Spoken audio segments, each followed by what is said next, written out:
Welcome to Fearless Friday Underground. I'm joined by Lanny Beavers. We're going to be breaking down the top teams in the state, and we're going to look back at last week's games, kind of break down who won, who lost, and what are the implications for going forward. Now, as for the top 5 teams in the state among all classifications, Lanny has Bryant at #1, staying at this #1 seed. Oh, yeah, there's no reason for them to go down. They're just a powerhouse. Until somebody beats them, Bryant will stay ·1. Until anyone gives good reason why they shouldn't be #1, they're sticking at #1. Nope. Right. And at #2, we have Bentonville. And they could make a difference. Yeah. Bentonville could make a difference. Of all the 7A teams, they have the only good shot right now of beating, really dethroning Bryant in a way. Yep. Now, Greenwood is at #3. I like Greenwood here. I know a lot of people are going to say, what about North Little Rock? What about Cabot? I just like the way Greenwood's playing. They just knocked off 2 7A schools back to back. Greenwood deserves it. They're up there. Now, Greenwood was supposed to play the #4 team on this list, which is Little Rock Parkview. Of course, that was canceled. And I know a lot of people are going to scream about that right now, but Parkview being ranked so high. Very good team. They don't get a chance to play North Little Rock or Cabot either. Some people could say they're there. Just like the way Little Rock Parkview looks, all those D1 commitments, they're going to be there. And we'll talk about their schedule this week also. Parkview's always going to be a dangerous team. And very dangerous. If they really reached that cap of their potential, they could be a top 5 team for sure. Now, they have not reached their cap. Yeah, they're on their way. If they do. It's a big Correct. if, and we'll see if Coach Boulding could do that with their boys. Now, Pulaski Academy's at #5, so state champions #4A, and they haven't really shown us any reason why they should be knocked they're out. They're a 5A school. Pulaski Academy's looking very good. They've just knocked off some powerhouses out of, although Virginia Life had not played previously until they played PA, but really like the way Pulaski Academy plays football right now. And those are our top 5 teams so far in the state after 5 weeks of football. Bryant, Bentonville, Greenwood, Little Rock Parkview, and Pulaski Academy. Now, Lanny, let's look back a little bit at our last week's matchups. It was a big week. First week of conference play. Our Fearless Friday game of the week was Pine Bluff and Sylvan Hills. Sylvan Hills, a very strong outing for them at the Bears, beating Pine Bluff 35-0. Lanny, what do you make of this game? Well, Sylvan Hills came in as a big favorite. Pine Bluff is in a rebuilding year. You could see that if you watched any of the game. They're a very good team. Rod Stinson's got them going, but Sylvan Hills has a lot of talent. Jim Withrow, who's at Little Rock Hall now, really built that team. Chris Hill doing a wonderful job at Sylvan Hills. Facilities at Sylvan Hills are just outstanding. And really, I think Sylvan Hills is a very strong 6A school right now out of the East. Another 2 teams that played last week that were in our top 5. Bentonville beat Springdale Harbor 45-6. Still business as usual. Yeah, Harbor's way down. They were a powerhouse several years ago. Bentonville's in our top 2. Bentonville's just the powerhouse of the 7A West. It's going to, I really think in the end, you know, this is all fun talking about the top 5, top 10. I really think in the end it's going to be Bentonville and Bryant at the end in 7A. Well, the powerhouse of Central Arkansas kept on rolling last week as well as Bryant beat Fort Smith Northside 48-7. Yeah, no surprise there. Yeah, and again, Austin Ledbetter and Buck James, it's just going to be tough to beat. And great quarterback, phenomenal head coach, and Buck James going for the 3-peat at Bryant. Absolutely. And going forward with another 7A match, this would be actually a 6A matchup with Cabot and Little Rock Catholic. Now, Cabot, they beat Catholic 31-21, and I was at this game, and it seemed like Cabot was going to run away with it in the 3rd quarter, but Catholic really fought back. And talking to head coach Scott Reed at Cabot was very impressed with Catholic in this game. Do you have any takeaways from Cabot's win over Catholic? Well, Cabot, a 7A school, they're in the same conference as Bryant, I believe, and that's going to be a tough game down the road. But he comes in from El Dorado from several years ago, Scott Reed. A little surprising they didn't beat Catholic more, but Cabot, North Little Rock are the other 2 big schools in 7A right now. They can give a little bit of a tussle to Bryant, I believe. And I want to talk a little bit more about Cabot because having seen Tyler G, UCA quarterback commit, they already did down Searcy, although Searcy was with the new head coach, and Searcy's down from last year. It's not the same Searcy team, So as far as Cabot goes in that 7A Central class, how do you see them going? Because they're undefeated right now. They are one of those 7A Central undefeated teams. It depends on how they do against North Little Rock and Bryant. We really don't know right now. I don't think Cabot's there yet to answer your question. I think they're top 3 in that Central. I think it's Bryant, North Little Rock, Cabot's what I think is how it's going to shake up. Sure. And speaking of North Little Rock, they rolled to a 48-7 win over Little Rock Central last week.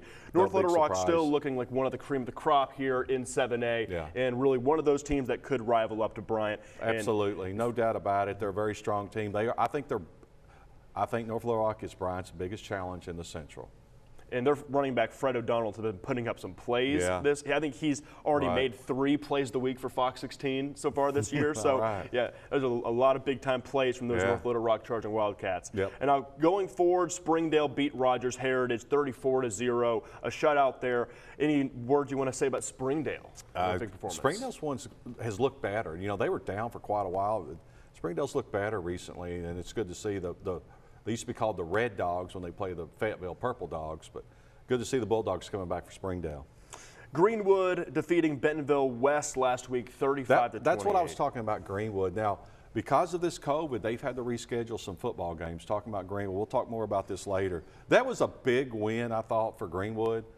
They're the Bulldogs also. 6A school going up to play another 7A school. That's why I have Greenwood ranked so high right now. Yeah, Greenwood is really looking very good. Very good. They are deserving a spot high up in these top 10 rankings. Yeah, I know the state. fans of North Little Rock will disagree, and they have a right to, but when you're knocking off 2 7A West schools and you're a 6A school, you deserve to be up there. Well, how about a top team in the state according to Max Preps, Lake Hamilton? They defeated Mountain Home last week. I know there's a kind of your team being from Hot Springs, 28-14. Well, I mean, I do the play-by-play for the radio, so I'm a little biased. It's also my alma mater. I will throw that out there first.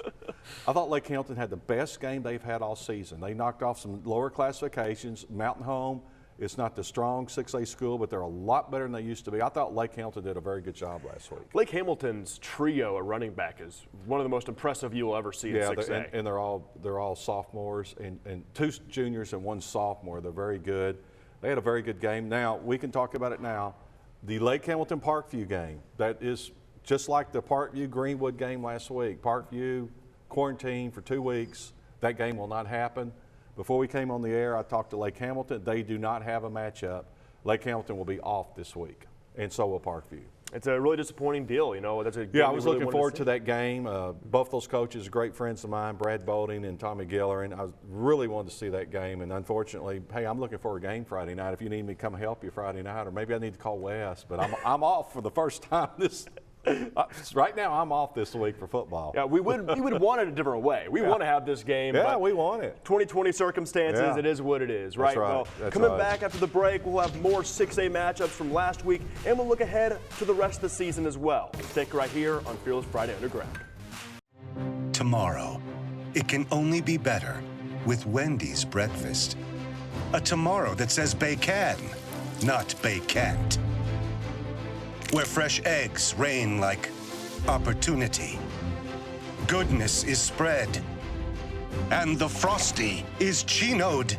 Here we do not ask what tomorrow will hold, but rather, what will you hold tomorrow? With all this, tomorrow's looking good. Tomorrow also available today.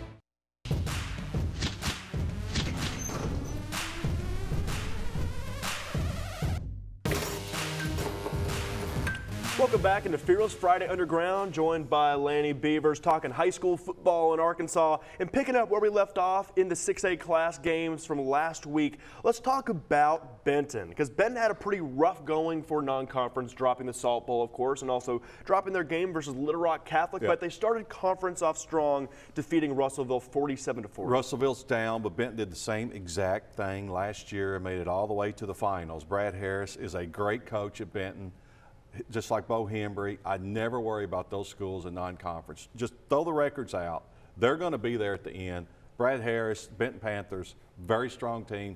Benton plays in the 6A West. They're going to be playing against Greenwood. They'll play against Lake Hamilton, a much improved Mountain Home team.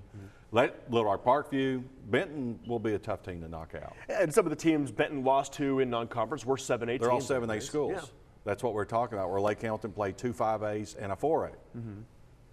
The non-conference is irrelevant, really. It's bragging rights, Nick. That's all it is bragging rights. This is where the rubber meets the road right here in conference play. Well, Benton fans must be happy. They're 1-0, and many other teams. But the last team we're going to mention in the 6A class today is Searcy, defeating Sheridan 35-28. Now, Searcy is also a team you mentioned that's on a down year. They're coming off of a state championship and have a new coaching staff. So this Searcy team, do you see them putting the pieces together for another run? They're in the tough 6A East. They're going to have a tough time. Sheridan's also a team that's trying to rebuild. They had a decent year last year. But no, I don't think it's going to be Searcy's year this year out of the 6A East. I think we talked about Seven Hills. We got West Memphis. You got Marion.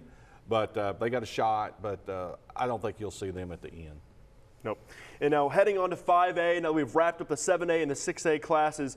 Well, I want to talk about Little Rock Hall. Little Rock Hall losing to Beebe 15-20. Now, Little Rock Hall is under a new coaching staff as well. And Jim Withrow. Jim Withrow, and they've had such a tough going. But I want to hear from you because we've had lunch with Coach Withrow here and there. So this Little Rock Hall team, they don't have many players, but do you see any way of them kind of putting the pieces together for at least getting a win or two together to make a solid first outing with their head coach? I absolutely do. I think he's a phenomenal coach. He gets the most out of his players. He does a great job. He's got a good coaching staff. I thought Hall had a shot at that. They won the first game of the season. So yes, Little Rock Hall is not the same Hall. They're going to be dangerous over the next couple of years. I really like Jim Withrow as a head football coach. Jim Withrow had a really good history there at Sylvan Hills. Yes. And moving on to a school like Hall that's had such bad history, recent history at least. But right? he'll bring it's them about back. time. He will bring them back. It's about time to get Little Rock Hall rolling, right? Right. So also moving on to Hot Springs Lakeside. They defeated Camden Fairview 13-9 last week. Right. Now, Lakeside, one of these Hot Springs teams. So, Lanny, what do you see in Lakeside? Jerry McBride's another good coach at the Rams, Lakeside. That was a big win for them over Fairview, I thought. And they won a bigger game against a rivalry the following week when they knocked off Malvern by 7. Lakeside's going to be there. Don't forget, Lakeside is defending champion in that conference, so a lot of teams are going to be shooting for them. Jared likes to air it out. They've got a good quarterback. So Lakeside's going to be there in the hunt there in the 5A. And how about Valonia? Valonia defeating Clarksville 42-35, and Valonia's quarterback has gotten an offer from Kansas. So one of these small-town big-time quarterbacks in Austin Myers. So what do you see in Valonia for the rest of the season, knowing that they're 1-0 in conference play? This is where it's all fun right now. But I know you're building up to something, and I'm just going to pull the rug out from under you. It's Pulaski Academy and Little Rock Christian this year in the 5A. Oh, yeah. All these schools are going to have a good year. Hopefully, with COVID, we're not going to have any issue. But Valonia's that was a good win for Valonia, to answer your question. Yeah. But if you're asking me who's the top, I just told you it's going to be PA and Little Rock Christian. Well, let's go ahead and move on to Little Rock Christian then, because they had a big win over Maumelle too. Little Rock Christian defeating 27-17, and of course Maumelle being a very talented team, 2 players on their team having Razorbacks offers, but Little Rock Christian still pulling through and having a strong outing this year, starting conference play off 1-0. So, Lanny, Little Rock Christian, you just said they're the only competitors for Pulaski Academy in that 5A. In the conference. In that conference. Now, we'll have to see. Harrison's looking pretty good. I thought they would fall off a little bit more, but they're doing pretty good right now. In the conference, yes, I agree with you. And I think Maumelle's still good also, but I think Christian will be the biggest factor for Pulaski Academy in the conference. And now Pulaski Academy also won their first conference matchup, 59-24 over Watson Chapel. So I want to ask you a question because I've been very interested in this Little Rock Christian versus Pulaski Academy kind of showdown within 5A. And you should. What is the X factor if they were to play today? If they were to play for a state championship today, who do you think comes out on top and why? I think Pulaski Academy comes out top. And I've known Kevin Kelly for a long time. He's, I used to, I'm going to throw it out here. I used to do the radio broadcast for PA, so I'm real good friends with Kevin. And I've known him. But what I've done is, probably the 16 years I've watched Kevin coach, this is the smallest team I've ever seen PA have. I mean, they are small on the line on both sides. But what they have shown me, even all the way back to that Robinson game, they're just phenomenal. I mean, Madison Taylor's one of the best defensive coordinators in the state, also with Jason Wyatt. And Kevin Kelly, there's not a better playmaker in the state than Kevin Kelly. I like PA. I mean, it's just like what I was telling you about with Bryant. Until somebody beats them. I know Christian did 2 years ago, but PA got the revenge last year. Until somebody consistently can beat Pulaski Academy, they'll always be the top dog in the 5A for me. Well, it sure is going to be fun to see how it's all going to play out for the rest of the season in 5A. Now, coming up again on Fearless Friday Night Underground, we have more games from last week in 4A, 3A, and beyond, and looking forward to the rest of the season in the top classes. Stay right here. Tomorrow, it can only be better with Wendy's breakfast. A tomorrow that says they can, not they can't. Where fresh eggs reign like opportunity. Goodness is spread. And the Frosty is chinoed. Here we do not ask what tomorrow will hold, but rather, what will you hold tomorrow? With all this, tomorrow's looking good. Tomorrow also available today.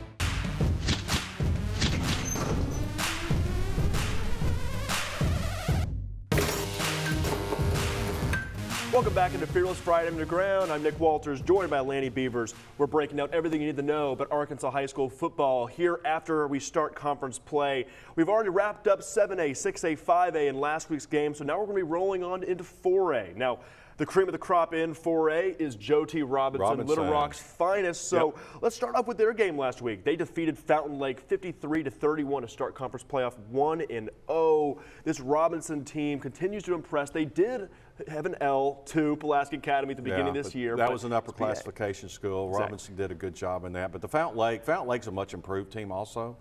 That was a good, there are no good losses, I've always said in my book, but I thought Fountain Lake represented themselves well. Big win for Robinson, and they're going to be there at the end. You got Robinson. I'll tell you a surprise team, though, real quick, is Arkadelphia. I am surprised as many players as Arkadelphia lost is how they're playing. Nashville's always good, and I think it's still too early to count Warren out. How about Shiloh Christian? Well, they're going to be there, too. Shiloh Christian played in the finals last year. They're a very good team, too, the Saints, and they are by far the top in the Northern Division of the 4A.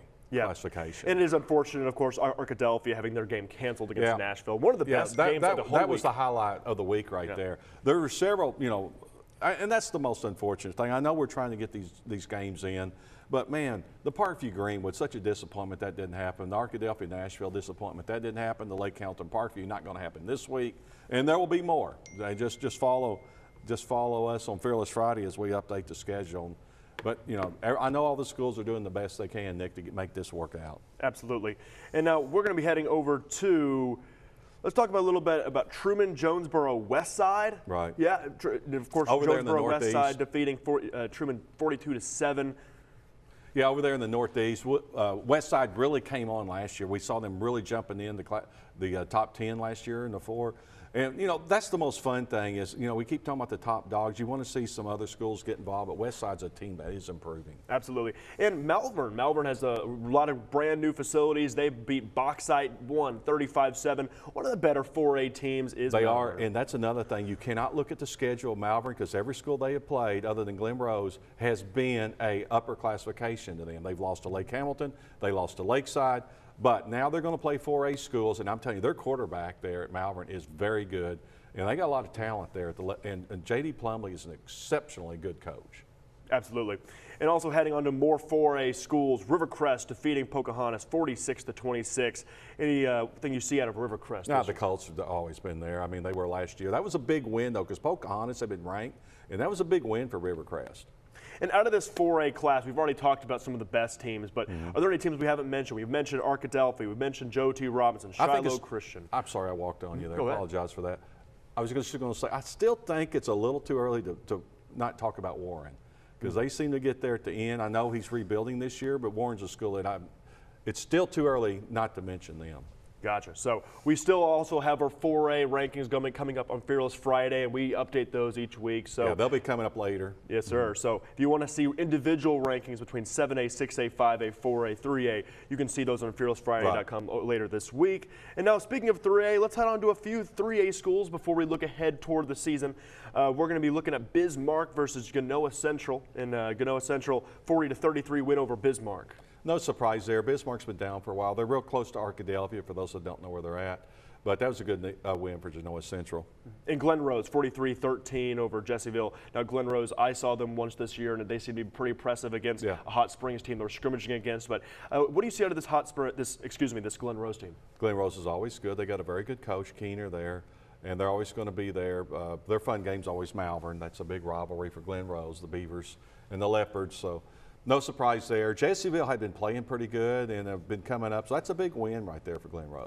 Now, out of this 3A class, was there any team that's been impressing you the most here in these 3A teams? I always like Prescott. Who doesn't like Prescott? They're always going to be there. Harding Academy's always going to be there. So those are the schools that you're always looking at. It's the same schools. They're fighting around. I believe Osceola's there too. So those are the two tops right there in the 3A. And speaking of the tops, let's talk about the top of 2A because Fordyce is still the cream of the crop. They're the state champions, and Fordyce still pulled away for a 51-16 win in their first conference game over Clarendon. Now, Fordyce, what's going to make them so tough to beat with these smaller teams? Well, here's the thing: is in the 2A and the 3A, Nick, if you got like an exceptionally passing quarterback or a great running back, you can dominate the game if you have an exceptional athlete. And you see that happen. That's what Fordyce has right now. And they're going to be very difficult to stop for the Red Bugs. They won it last year over Junction City. I'm going to pencil Fordyce in the War Memorial right now. Really? No injuries. They're that good right now. Yeah. Really like Fordyce. Yeah, there are a few teams in the state you could really pencil in already, barring injuries. Yeah. Getting well, to Junction City's always there. You know, they're going to be playing. They're going to be fighting for it. But I just like Fordyce in 2A. Absolutely. And going back to 3A for just for a second, because you mentioned Harding Academy, Right. They did lose their out-of-state game versus Briarcrest of Tennessee, I don't know losing 63-20. you know, we don't really know much about these Well, teams. that's a Memphis school. That Yeah. doesn't surprise. I mean, I don't worry about those out-of-state schools. And that's the situation. That was a conference game. Harding Academy lost. They had to pick up another game. You're seeing schools do this. There was a rumor. How about this rumor? That it's not going to happen. I'm going to say it right now. But there was a rumor because Lake Hamilton didn't have a game, but they were going to play Robinson this week. That'd been crazy. That's a 4A against a 6A in both good schools, but it's not going to happen. Man. But you just I'm not worried about Harding losing to Briarcrest. I don't know anything about them except they're out of Memphis. Well, I as believe. we wrap up last week's games, let's look a little bit ahead to Sure. this week's games. Now, one big 7A matchup this week is North Little Rock against Conway. Some Yeah. of the better teams in 7A, and Conway has a big test coming to North Little Rock. I like Conway, but they're like the old Bryant. They're always fighting, but they struggle in the playoffs. And I just don't think Conway's there yet. I don't think they'll be able to beat North Little Rock in that football game. Sure. And Bryant's, their test this week is going to be Catholic. A very tough test for Catholic. Bryant. They couldn't get it done versus Cabot the other night. So Bryant should be another locked-in win, barring a huge upset. No, there's not going to be an upset. Bryant's going to win that one. Now, is there any game within 7A besides the two we just mentioned that you have your eyes on? Well, you're always looking at all of them, and it's just so funny with the players. This is such a crazy season, Nick. Anything can happen. You don't know who's hurt, who's sick. So I'm always looking at the scoreboard going, wow, that one kind of surprised me. I'm always doing that on Friday night. And one 7A team I do want to touch on that we haven't talked much about in 4 other shows is Little Rock Central. And Little Rock Central, of course, being the most historic football team in the state. They're just not this there. week, the non-conference games, they're dropping those. Bentonville West, a poor performance, and now they're 0-1 in conference They're not play. there. The Central's not there. I mean, they were a powerhouse about 10, 15 years ago, but they're not there. There's so many other better schools right now. Yeah.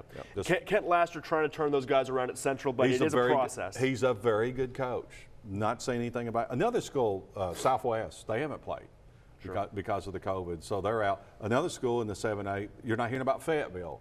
Casey Dick's their coach. Daryl Patton at Little Rock Southwest.